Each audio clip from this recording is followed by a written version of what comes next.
The dress was the color of dark red wine.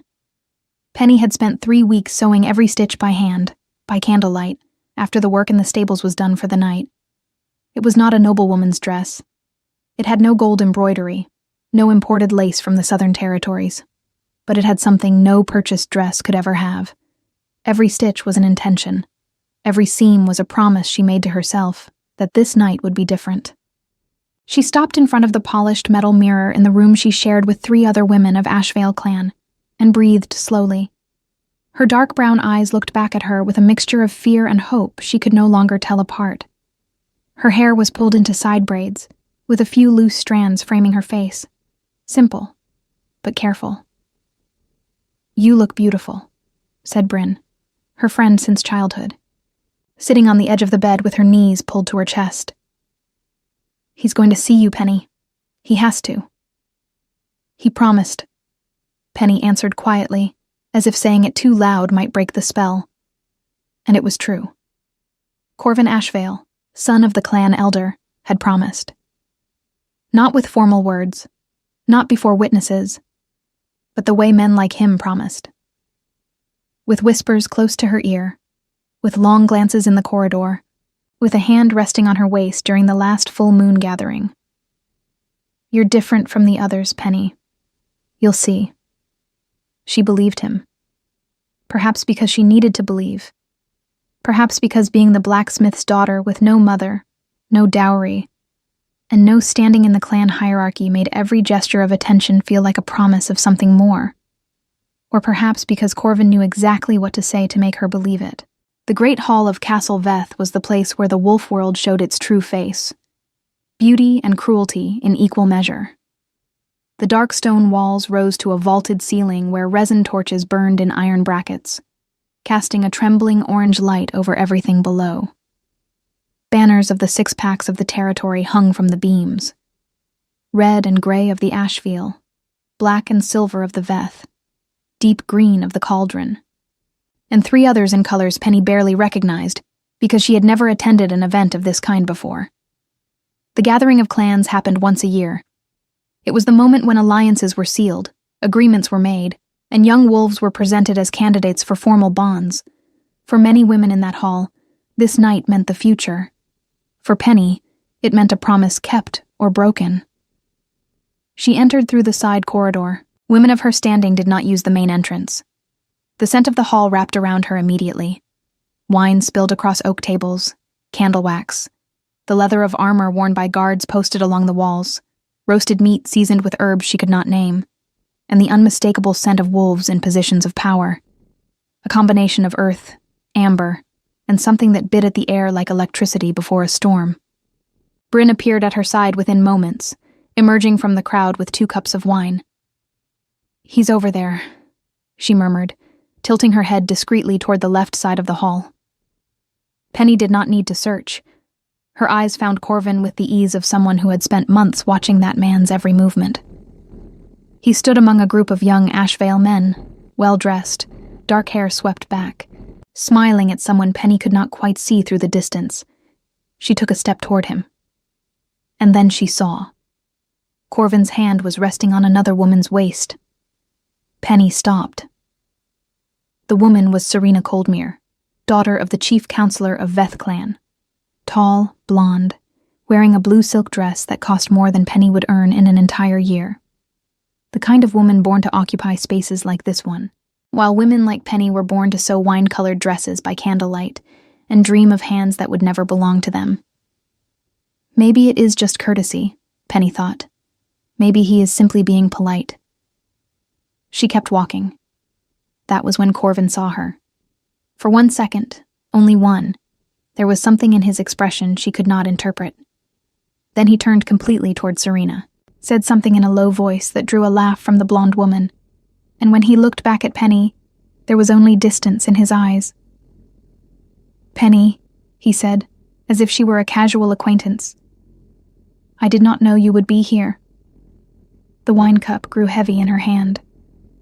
"You invited me," she replied, her voice surprisingly steady. "Last week you said you wanted me to be present when—" "Circumstances have changed," he interrupted. and there was a coldness in his tone that cut deeper than any chosen word. My father reached an agreement with Elder Coldmere. Serena and I will be announcing our formal bond tonight. The hall did not stop. Conversations continued. The torches kept burning. The wine kept flowing. But for Penny, everything became very quiet. I understand, she said. And that was the worst possible answer, because it was true. She understood perfectly.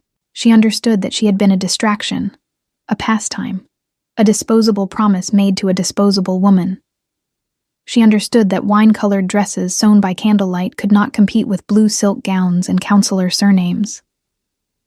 Serena looked at her with the kind of polite pity that hurts more than contempt. You are the blacksmith's daughter, aren't you? The blonde woman said, with a thin smile. How lovely the dress. Did you make it yourself? Penny did not answer. She turned and began walking toward the exit, measured steps, not running, not letting her chin fall. The 3 weeks of sewing, the burned candles, the fingers pricked by needles, all of it fell away behind her like dust raised by a closing door. Do not cry here, not in front of them. She was nearly at the corridor when she walked into something solid. Not a wall, a man. Penny stepped back and looked up, and the first thought that crossed her mind, completely involuntary and completely inappropriate for the moment, was, he is absurdly good-looking, not in the smooth, calculated way Corvin was. This was a different kind of beauty, built in hard angles, in the strong line of his jaw, in the dark amber eyes that watched her with an attention that seemed to have weight. Nearly black hair, slightly disheveled, as though the man did not care, or did not need to care about appearances. A thin scar crossed his left eyebrow, shoulders that made the black cloak look like a second skin. 2 other men stood slightly behind him. One was smiling, the kind of smile that knew it was being watched. The other had his arms crossed and wore an expression suggesting he was cataloging everyone present for later judgment. Sorry, Penny said, stepping to the side. The amber-eyed man did not move immediately. He simply continued looking at her with that strange attention, as though reading something written in a language he knew, but rarely encountered. You are leaving, he said. It was not a question. Yes, she answered. From your own formal bond ceremony? Penny blinked. It was not my bond. Ah, said the smiling one, the brown-haired man beside him. So it was something else, something that looked like a promise but was not. Quiet, Rael, the amber-eyed man said, without taking his eyes off Penny. The third one, arms still crossed, simply watched. Penny looked at all 3 and felt something she had not expected to feel in that moment. Curiosity. She did not know who they were. Their cloaks bore no visible crests, but there was something in the way the space around them functioned. How people drifted aside without seeming to notice. How the guards along the walls had grown slightly straighter since these men arrived. Good night, she said, attempting to move past them. The man who just dismissed you, said the amber-eyed one, his voice low, almost casual, but carrying a weight that made the surrounding air feel denser, did not deserve the dress. Penny stopped. She turned slowly. You know nothing about the dress, she said. The amber eyes met hers, and for the first time that entire evening, Penny felt as though she was being truly seen. No, he agreed. But I intend to find out. The amber-eyed man did not introduce himself. That was the first thing Penny noticed. Every wolf of standing she had ever encountered led with their name, their clan, their rank, as though the words themselves were armor they needed to wear before speaking to anyone. This man simply looked at her as if the conversation had already been decided, and he was merely waiting for her to catch up. I do not know you, Penny said, because it felt important to establish that. You will, he replied.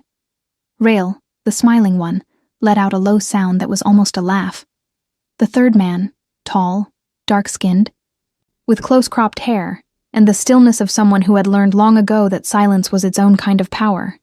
Said nothing at all, but the corner of his mouth moved slightly, which Penny suspected was the equivalent of a full laugh for someone like him. "That is not an introduction," she pointed out. "No," the amber-eyed man agreed.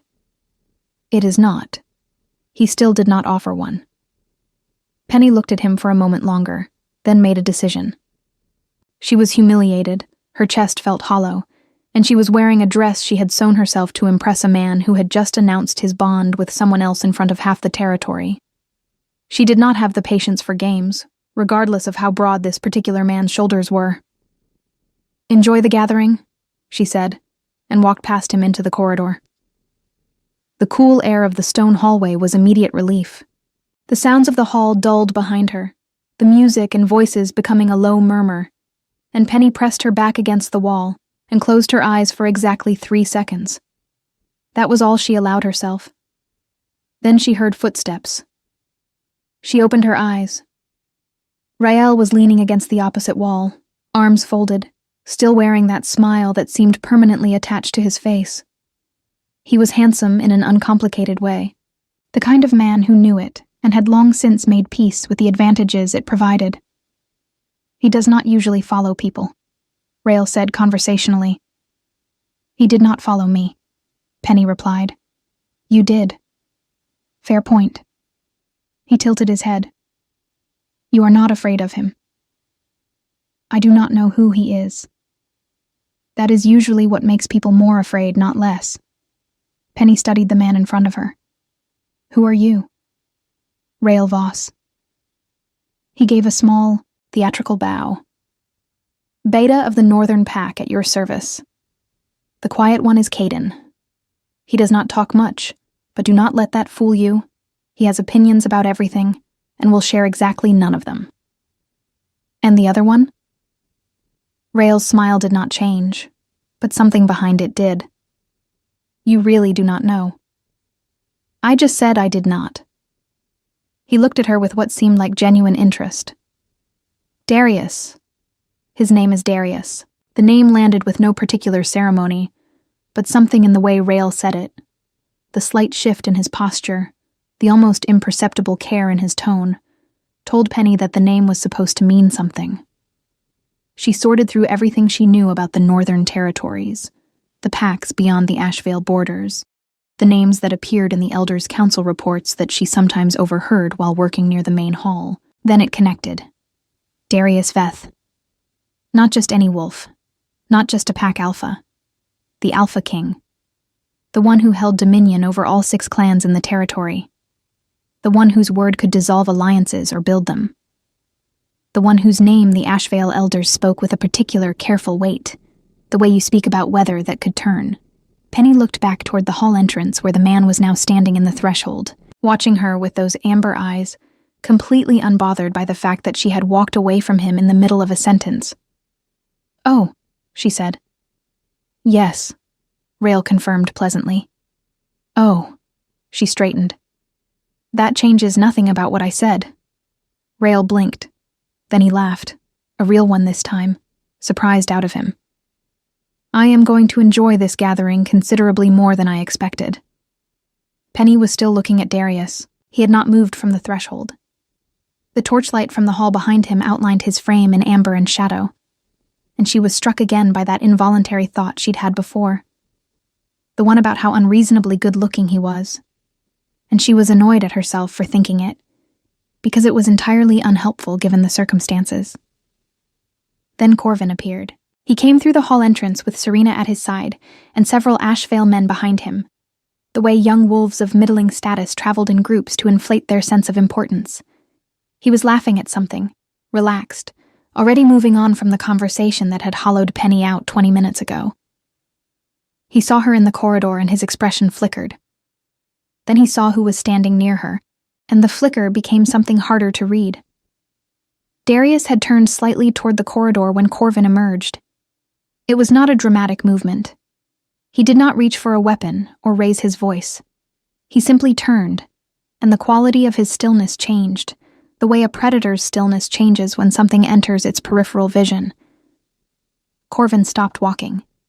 Serena, to her credit, noticed immediately that something had shifted and placed a hand on Corvin's arm. He did not seem to feel it. "Alpha King," Corvin said, with a bow that was slightly too deep to be natural. Darius looked at him with the same attention he had given Penny, but with a different quality to it. Where his gaze on her had been curious, on Corvin it was simply measuring. "Ashvale," Darius said. One word. The surname, not the given name. The distinction was not subtle. Corvin's jaw tightened almost imperceptibly. "I was not aware you had arrived. We would have prepared a proper welcome if—" "The gathering prepared itself adequately," Darius said. His eyes moved briefly to Penny, then back. "I understand congratulations are in order.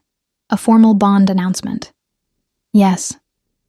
Corvin straightened slightly, something between pride and relief crossing his face. "Serena and I—" "The blacksmith's daughter," Darius said quietly. Everyone went still. Corvin blinked. "I beg your pardon?" "She was promised something tonight," Darius said, and his voice had not risen at all, had not sharpened with anger, was simply the same low, even tone he had used since the beginning, which somehow made it worse. Was she not? It was not a question. Penny recognized that by now. When Darius spoke in that particular way, he already knew the answer. Corvin looked at Penny with an expression that moved quickly through several emotions before landing on something defensive. That was a private matter. There was no formal— "No," Darius agreed. "There was not. Which tells me everything I need to know about how it was intended." The corridor was very quiet. Serena was looking at Darius with the wide, careful eyes of someone recalculating multiple things simultaneously. Rail had straightened from the wall and was now standing in a way that was casual but positioned. Caden had appeared at some point without Penny noticing, and she had the distinct impression he had been there the whole time. Penny looked at Darius. He was not performing this for her benefit. That was what struck her most. He was not making a scene to impress her or to make Corvin feel small as a favor. He said what he said because it was accurate, and because men like Darius Veth did not adjust the truth for the comfort of rooms. She felt something shift in her chest. Not hope, not yet. Something quieter. The recognition that she was standing in a corridor with the most powerful wolf in the territory, and he had just said the word promised in a way that treated her promise as something worth naming. Corvin said nothing more. He guided Serena past them with a stiff nod, and disappeared back into the hall, the group of Ashvale men trailing after him with the energy of people who had witnessed something they would be discussing for weeks. Penny exhaled slowly. "You did not have to do that," she said. Darius looked at her. "I know. It does not change anything." "I know that too." She studied him for a moment. The scar above his eyebrow. The amber eyes that gave nothing away except attention. The complete absence of the need to explain himself. "Why did you then?" she asked. He was quiet for a moment.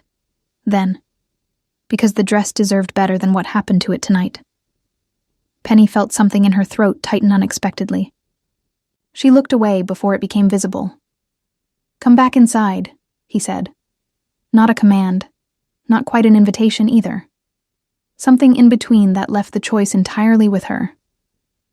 She looked at the hall entrance. The music had resumed. The banners of 6 clans hung in the firelight. Somewhere inside, Corvin was standing with Serena and beginning the rest of his life. A life that had never actually had a place for Penny in it, no matter what he had whispered near her ear on moonlit nights. She looked at Darius. "If I go back in there," she said slowly, "I go back as myself. Not as anyone's convenient option for an evening." "I would expect nothing else," he said. She held his gaze for 3 seconds. Then she walked back through the entrance into the light. The hall looked different the second time. Penny could not explain it precisely. The torches burned the same. The wine still moved from table to table in the hands of servers who kept their eyes down. The banners still hung from the beams in their careful order of precedence. But something had shifted in the quality of the air. Or perhaps in the quality of how she moved through it, because people were looking at her now in a way they had not been before. Not at her, exactly. At who was walking slightly behind her. She became aware of it gradually, the way you become aware of a sound that has been present for some time before you consciously register it. A conversation that stopped as she passed. A woman who leaned toward her companion with something whispered behind a raised cup. Two elder wolves near the far table, who tracked the movement across the room with the careful attention of men whose entire occupation was reading the significance of small things. Darius walked behind her and slightly to the left, not beside her, not claiming anything publicly, but close enough that the association was visible to anyone paying attention.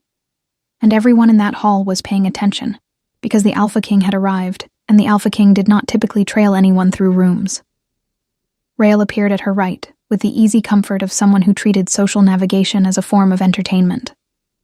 "You are aware," he murmured, low enough for only her, "that half this room is currently restructuring everything they thought they knew about tonight." "I am aware," Penny said. "And you are not going to stumble or look at the floor, or do anything that gives them the satisfaction of seeing you uncertain." "Absolutely not." "Good." He sounded genuinely pleased. "I like you considerably." They settled near one of the stone columns that divided the hall, far enough from the main tables to have a clear view of the room, but not so far as to suggest retreat. Caden materialized beside Darius, with the silent reliability of a shadow that had learned to anticipate direction, and for a moment, the four of them simply stood, and Penny held her wine cup and looked at the room that had been trying to make her invisible an hour ago. Bryn found her within minutes. She came through the crowd with the focused energy of someone who had been searching, and when she saw Penny, her expression moved through relief, confusion, and something approaching alarm in rapid succession. Her eyes went to Darius, then to Rael, then back to Penny, with a look that very clearly communicated a significant quantity of unasked questions. "I will explain later," Penny told her quietly. "You will explain now," Bryn whispered back, in abbreviated form, "because I have been looking for you for 20 minutes, and the last I saw you, you were leaving. I came back. With..." Bryn's eyes moved again, and she lowered her voice to something barely above breath. "With them." "Yes. Penny." "Bryn." Her friend pressed her lips together in the expression she made when she was deciding whether to push further or trust that information would eventually arrive. She chose trust, as she always did, but not without one last significant look that promised the conversation was only postponed. It was approximately half an hour later that it happened. The hall had settled into its middle rhythm, the formal presentations completed, the elders deep in their corner negotiations, the younger wolves moving between tables with the social energy of people who understood that alliances were built in informal moments as much as official ones. A group of Cauldron warriors had gathered near the eastern wall, broad-shouldered men with the particular confidence of wolves who trained seriously and knew it. One of them had been looking at Penny on and off for several minutes. She had noticed without making it obvious that she noticed, which was a skill she had developed over years of existing in rooms where drawing attention to yourself was rarely to your benefit. He was tall, with copper-red hair pulled back, and a jaw that suggested his ancestors had been designed specifically to make sculptors feel inadequate. His armor bore the Cauldron wolf crest. He caught her eye once, raised his cup slightly, and smiled with the relaxed confidence of someone who had done that before, and watched it work. Bryn leaned close. "The Cauldron one has been looking at you. I noticed." "He is..." Bryn paused, searching for the word. "Exceptionally well constructed." Penny looked at him again with the objective assessment of someone who had moved past the wreckage of one evening's humiliation, and was not entirely unwilling to acknowledge that the world still contained attractive things. "He is very hot," she said simply. The temperature beside her changed. It was not a sound. It was not a movement. It was a quality of stillness that became suddenly different in the way that a room becomes different when something large and quiet stops pretending not to be paying attention. Penny turned her head. Darius was looking at the Cauldron Warrior with an expression that was, technically, completely neutral. His face had not changed. His posture had not changed. He was still holding his cup with the same unhurried ease he had maintained all evening, but his jaw had tightened by approximately 2 degrees, and the amber of his eyes had darkened in a way that Penny suspected had very little to do with the torchlight. Rael had gone very still beside him with the concentrated energy of someone exercising extraordinary self-control. Caden had developed a sudden, intense interest in the architecture of the ceiling. "Did I say something?" Penny asked. "No," Rael said, with a careful precision that suggested the opposite. She looked back at Darius. He had returned to his default expression of composed authority, but there was something around the edges of it that had not been there before. Something that was working to be invisible and was not entirely succeeding. "Are you familiar with the Cauldron Warrior?" she asked him. "I know every wolf in this territory," he said. "Is he someone I should avoid?" A pause that lasted exactly 1 beat longer than necessary. "He is someone of no particular significance." Rael made a sound that he immediately converted into a cough. Penny studied Darius's profile for a moment. The strong line of his jaw. The slight tension in the muscle below his ear that came and went as he appeared to be making a decision about something internal. She had grown up in a clan household. She had watched alphas her entire life. The way they moved, the way they staked territory through posture rather than words, the way dominance expressed itself in small, precise contractions of the body before it ever reached the voice. She knew what she was looking at. The most powerful wolf in the territory was bothered by her comment about another man. The realization moved through her slowly, and with it came something she had not expected to feel that evening. A quiet, tentative sense of her own leverage.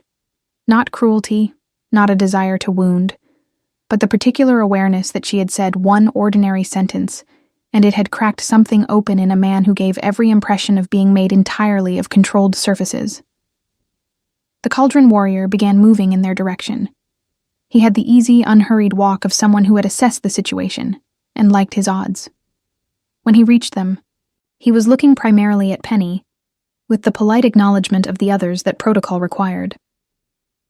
"I do not believe we have been introduced," he said, his voice carrying the slight lyrical accent of the northern Cauldron Highlands. "I am Oren, second commander of the Cauldron Eastern Garrison." "Penny," she said. "A beautiful name." His eyes moved briefly, unavoidably, to the men beside her, and something in his expression recalibrated without quite retreating. "I hope I am not interrupting." "Not at all," Rael said, with the tone of someone who found this particular moment genuinely delightful. Oren extended his hand toward Penny in the old formal gesture, palm up, the invitation to be led to the floor where several pairs were moving in the slow, deliberate dance that the gathering traditionally opened with. She looked at the offered hand. Then, because she was not cruel, but she was also not unaware, she glanced at Darius. He was watching the extended hand with an expression that was doing significant work to remain exactly where it was. "I would be glad to," Penny said to Oren, and placed her hand in his.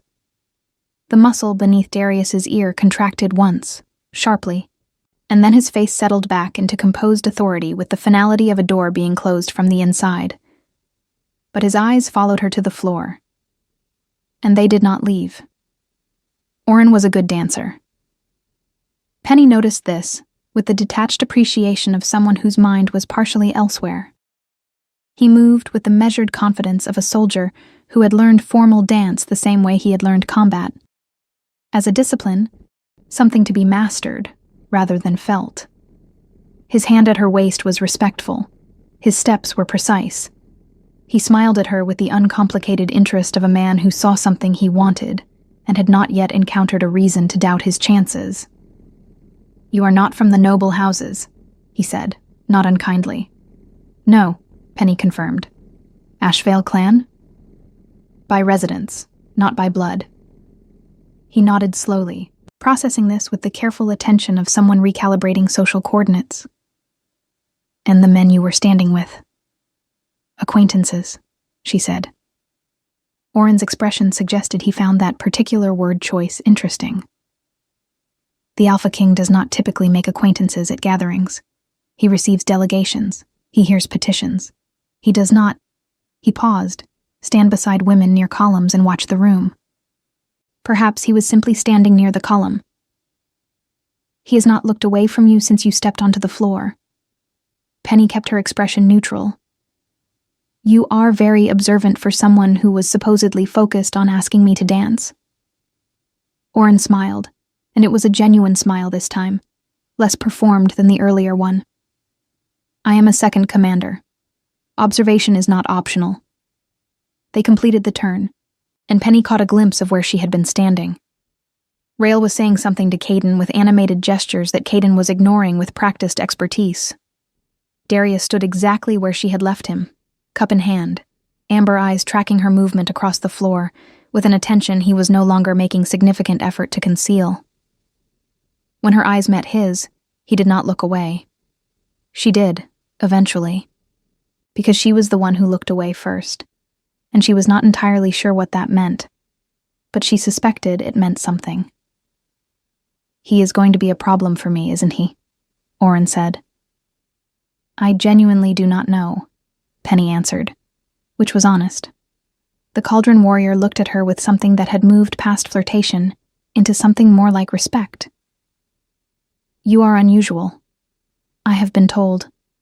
I mean it as high praise. I know, she said. Thank you for the dance. When the music settled into its pause and the pairs on the floor separated, Penny walked back to the column. Not because she had been directed to, not because she felt she owed anyone her proximity, but because the evening was not finished, and she had made a choice when she walked back through the hall entrance, and she intended to understand what that choice meant before the night ended. Rael greeted her return with an expression of elaborate innocence. Good dance? He asked. Fine, thank you. Oren is a skilled dancer. Very, he searched for the word, well constructed, as I believe someone near me recently observed.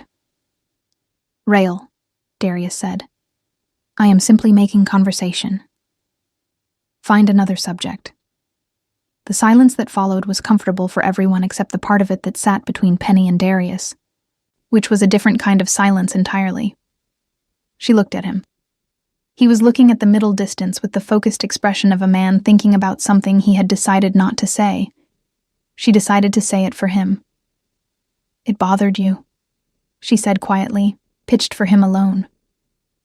A long pause. What I said. About the Cauldron Warrior. He turned to look at her then, and the amber eyes were very direct. Darius. She had learned in the space of one evening, did not deflect.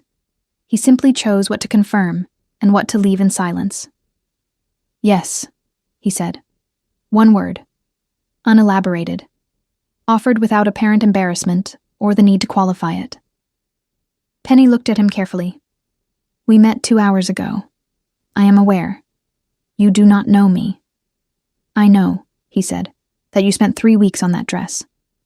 I know that you came to this hall carrying a promise someone else made carelessly.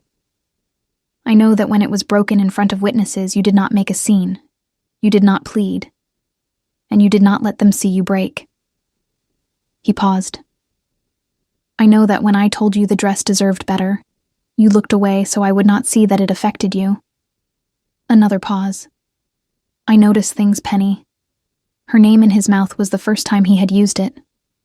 It landed differently than she expected. That is still not knowing me, she said, but her voice was quieter than she intended. No, he agreed. It is the beginning of it. Before she could answer, the hall shifted. It was a subtle change at first, the kind of atmospheric adjustment that wolves felt before they consciously identified it. Conversations lowering in volume, bodies orienting toward the center of the room, the elders at the far table straightening with the alert attention of men who recognized ceremony when it began to assemble itself. Elder Ashvale had moved to the center of the hall. Corvin stood beside him, Serena at his other side, her blue silk dress catching the torchlight. The formal bond announcement was beginning. Penny went still. She had known it was coming. She had been told. And yet the knowing did not entirely prepare the body for the moment of witnessing. There was something in watching it happen. The elder's voice rising over the hall, the formal words that sealed two wolves together before their clans, that made abstract knowledge into something with weight and shape. Bryn found her hand in the dark beside the column and held it. Penny held back. She watched Corvin take Serena's hand in the old formal gesture, and she waited for the feeling she expected. Grief, perhaps, or humiliation revisited, or the particular hollow ache of a door closing on a room you had imagined living in. What she felt instead was stranger. She felt the distance. The specific, measurable distance between the woman who had walked into this hall 2 hours ago, carrying hope sewn into wine-colored fabric, and the woman standing here now. The distance was not large in terms of time, but it was absolute in terms of everything else. Something warm and solid settled beside her. Not touching, not claiming. Simply present in the way that certain things are present. A fire in a cold room. A wall at your back in uncertain terrain. Darius had moved to stand beside her while she was watching the announcement. He said nothing. He simply stood there, looking at the ceremony with the neutral authority he brought to all things, and made it possible for her to stand there too, without the moment crushing her. When it was over, and the hall broke into the sounds of acknowledgement and celebration, Penny exhaled slowly. "Thank you," she said, very quietly. "You do not need to thank me for standing," he replied. "I am not thanking you for standing. I am thanking you for not saying anything while you did it." He was quiet for a moment. Then something shifted in his expression, barely perceptible, the closest thing to softness she had seen on a face built primarily of hard edges. "Come with me," he said. "Where?" "Outside, the Eastern Terrace. The hall is going to get considerably louder in the next half hour, and I find," he paused, "that I would rather continue this conversation somewhere that does not require competing with celebration." Penny looked at Bryn, who released her hand with a small nod that communicated both "go" and "you will tell me everything" simultaneously. She looked at Darius. "All right," she said. The Eastern Terrace was a wide shelf of stone that jutted from the castle wall above the tree line, open to the night sky with a low parapet of old carved rock along its edge. The air outside was cold and clean after the heat of the hall, carrying pine and the distant mineral scent of rain somewhere to the north, and Penny breathed it in with the relief of someone who had been holding themselves carefully together for hours and could finally, incrementally, let some of that go. Darius stood at the parapet and looked out at the dark tree line below, and she stood beside him, and for a moment, neither of them spoke. "Why me?" she said finally. Not as a romantic question, as a real one. He considered it with the seriousness it deserved. "There is a scent," he said slowly, "that certain wolves carry. Rare.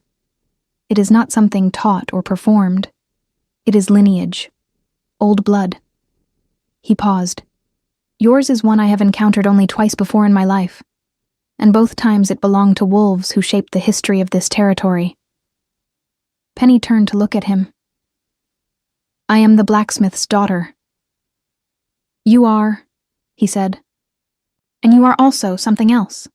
Something that whoever raised you either did not know or did not tell you." His eyes met hers. "I intend to find out which." The forest below them moved in the cold wind. Somewhere in the hall behind them, the celebration of Corvin's bond was reaching its height.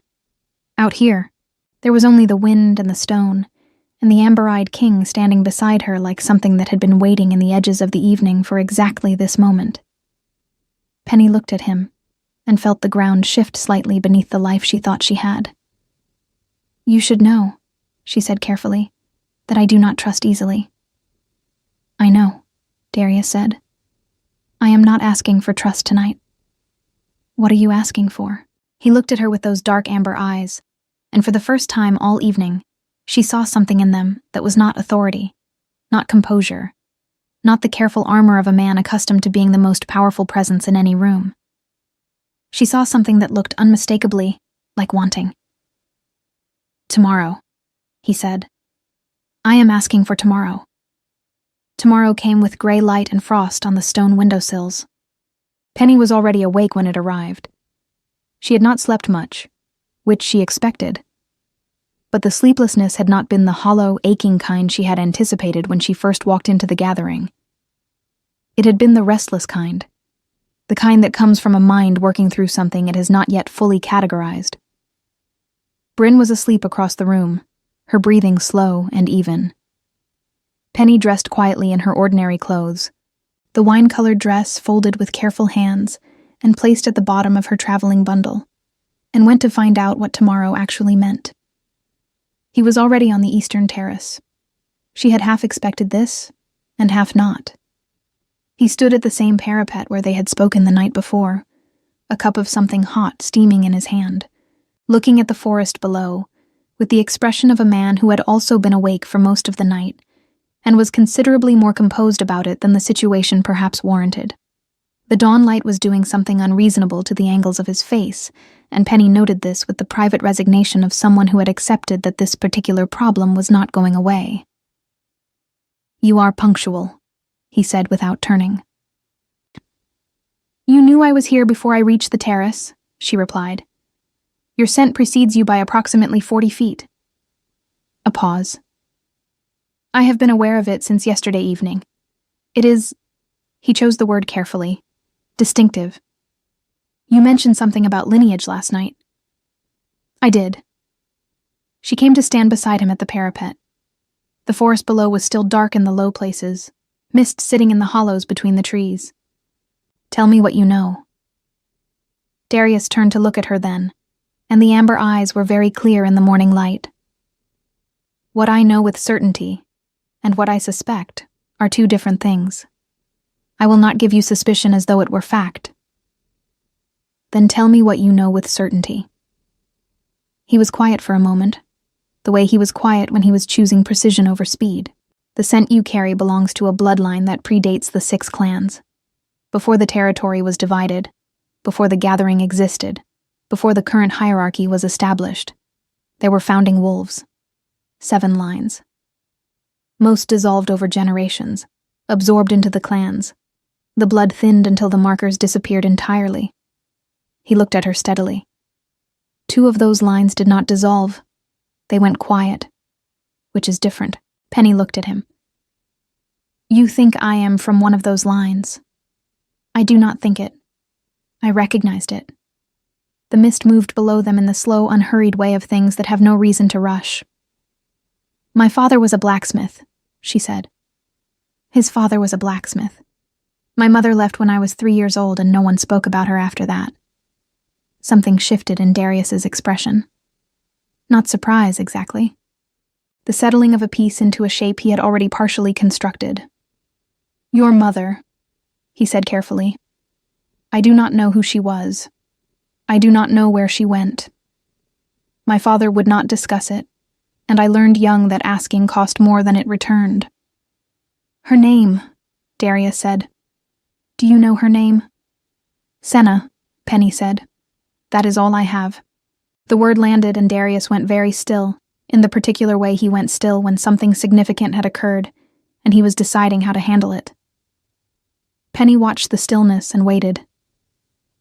"Senna Arvith," he said finally. Not a question. The name meant nothing to her, and everything about the way he said it suggested it should. "You knew her?" Penny said. "I knew of her." He set down the cup on the parapet stone. She was the last confirmed carrier of the Arveth line, one of the 2 founding bloodlines that went quiet rather than dissolving. She disappeared from the Northern Territories approximately 24 years ago. There were searches. They found nothing. The general conclusion was that she had died. His eyes met hers. She had not died. She had built a life somewhere quiet, with a blacksmith, and she had a daughter. The frost on the stone windowsills behind her caught the early light. Penny thought about her father's silence on the subject of her mother. The way certain questions had closed his face like shutters drawn against weather. The way he had loved her with a fierce, uncomplicated devotion that never quite erased the sense that he was also, always, protecting her from something he could not name to her without naming other things. "What does it mean?" she asked. "The bloodline. What does it actually mean for me?" "It means," Darius said steadily, "that you have a claim to a seat on the founding council that has been empty for 24 years. It means that every alpha in this territory who understands the old laws will recognize your standing the moment it is confirmed. It means that Corvin Ashvale did not dismiss a blacksmith's daughter last night. He dismissed someone whose lineage predates his entire clan by 4 generations." A pause. "And it means that what I noticed when you walked into the hall was not incidental. It was recognition." Penny was quiet for a long moment. Then she said, "I need to sit down." "There is a bench," he said, and gestured to the stone seat along the inner wall of the terrace, which she had not noticed before, and she went to it and sat, and he came and sat beside her, not at a formal distance, and they were quiet together while the morning continued arriving. After a while she said, "Last night, when I said that about Oren." "Yes. You were bothered. We have established this. I want to understand why. Honestly, not the political answer." She looked at him. "The real one." Darius looked at the forest for a moment. Then he turned to face her, and the careful composure was present, but the thing behind it was also present, that wanting she had seen the night before, clearer now in the honesty of morning light. "Because," he said, "from the moment you walked into that hall I could not look at anything else. And I have been in this position for 11 years, and I have attended every gathering in that time, and I have never once had a problem looking at other things." He held her gaze. "So when you looked at another man and said what you said, I discovered that I had apparently developed an investment I had not yet formally acknowledged, even to myself." A pause. It was an informative moment. Penny looked at him. The Alpha King, sitting on a stone bench at dawn, telling her the truth about something that made him look like a person rather than a sovereign, and doing it without flinching. She thought about the dress. The 3 weeks of sewing. The hope carried into a hall that had not deserved it.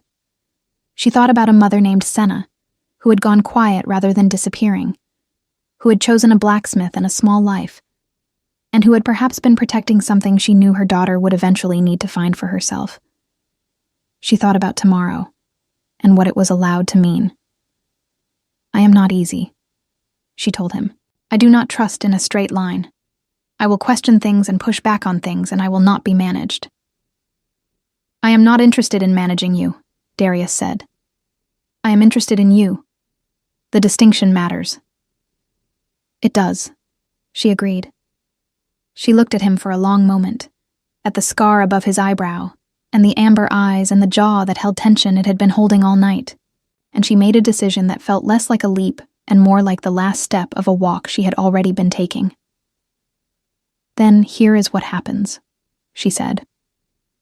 "You help me understand what my mother's bloodline actually means and what it requires of me.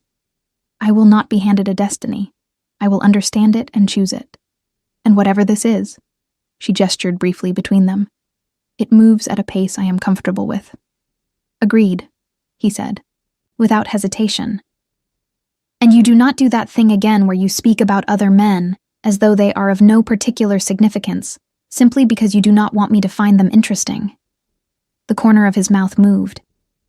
It was the first time she had seen anything on his face that approached a smile, and it was a small thing, barely there, but it reached his eyes.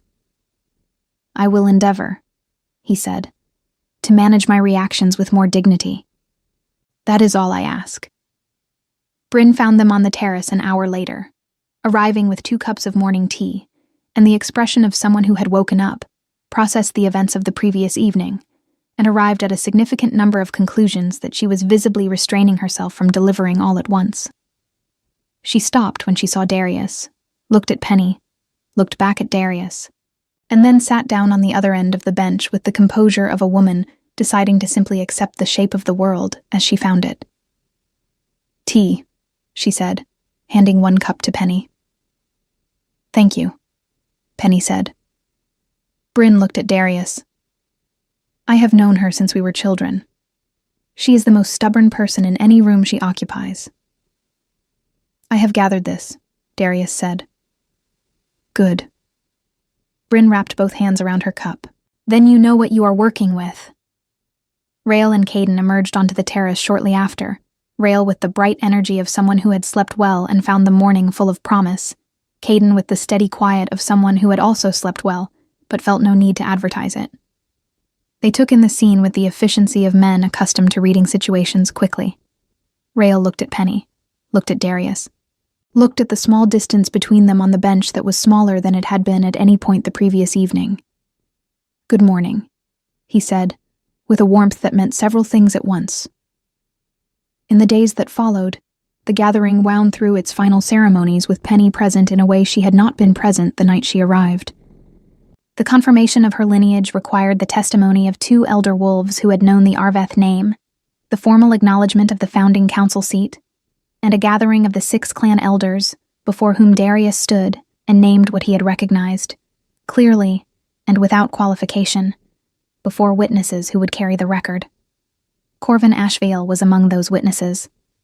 She watched him understand what he had dismissed, watched the specific quality of that understanding cross his face and settle into something he would carry with him. She did not feel satisfaction exactly.